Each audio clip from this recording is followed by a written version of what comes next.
Manapság nagyon sok embernek van házi állata.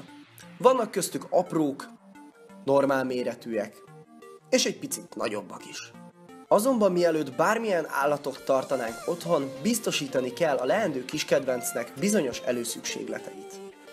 Hasonló helyzetbe kerültem a múlt hónapban, így volt alkalmam megtapasztalni, hogy milyen nagyobb munkák vannak, ha valaki hörcsögöt szeretne tartani.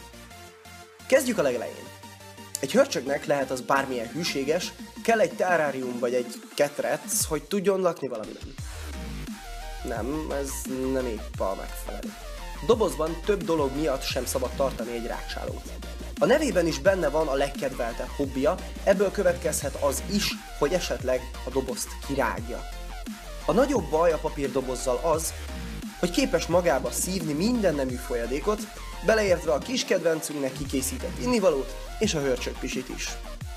A papírdoboz kizárólag pár órás szállításra alkalmas, ebben a helyzetben is úgy, hogy legalább a teteje ki van lyukazgatva, hogy kapjon az állat levegőt.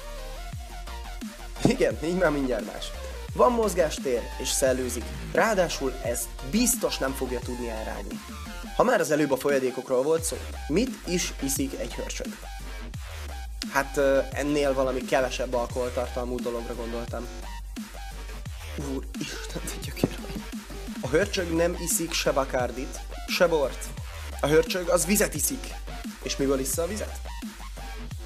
Hosszú lesz ez a rész, ha így folytatjuk. El tudod képzelni, hogy egyik reggel felébredsz, és a hörcsögöd épp ebből kortyolgatja a vizecskéjét?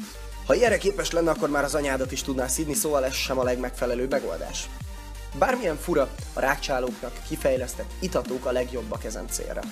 Ezek egy műanyag tartályból és egy üreges fémcsőből állnak.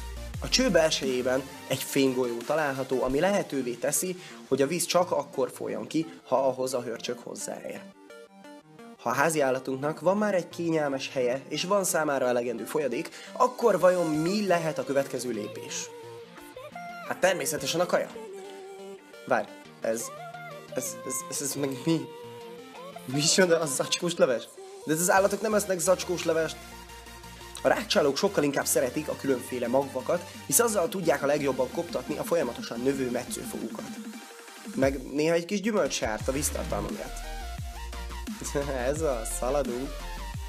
Azoknak a kisállatoknak, melyeket ketrecben vagy terráriumban tartunk, mindig kell egy pár centis talajbér is.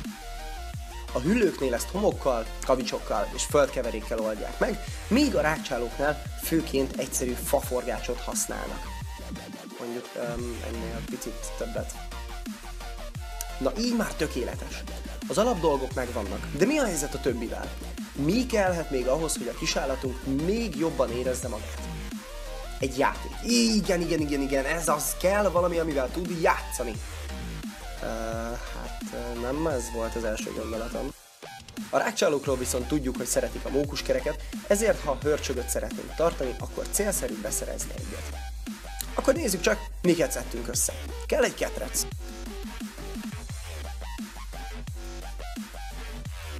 Bele faforgács.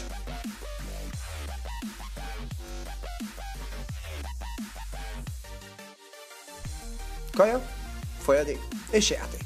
Amit ehhez még hozzá lehet csapni, az esetleg egy kis házikó, ahová el tud bújni aludni, hisz a hörcsögök szeretnek lustálkodni. Ízlésetek szerint fel lehet dobni még egy pár dologgal, és a videóban látjátok, hogy én is így tettem.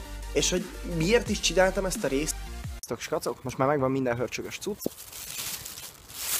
Meg itt a lábamnál is, nem tudom mennyire látszik. Ja, igen, forgács, az is megvan, úgyhogy most zúzunk haza, elkapott az eső, de nem gáz. Majd hazaérek, és jövök vissza. 2016. január 9-én látott napvilágot, ami azt jelenti, hogy pont ma lett 2 hónapos ez a kis dög.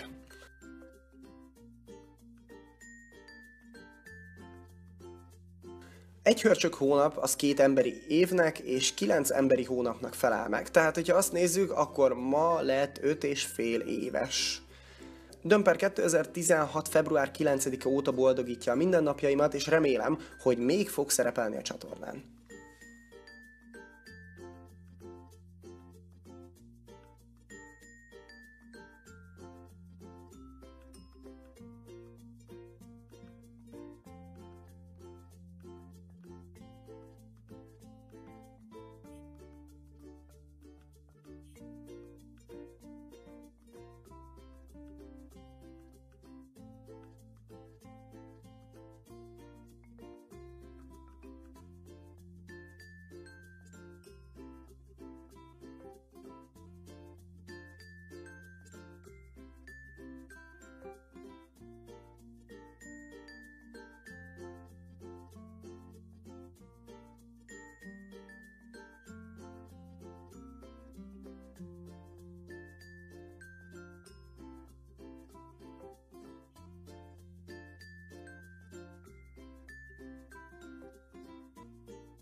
Én viszont köszönöm szépen a figyelmet, hogyha tetszett a videóm, akkor mindenféleképpen nyomjál rá egy lájkot, ha nem, akkor nyugodtan diszlájkold, illetve hogyha tetszik ez az egész dolog, amit csinálok, akkor ne felejts el feliratkozni.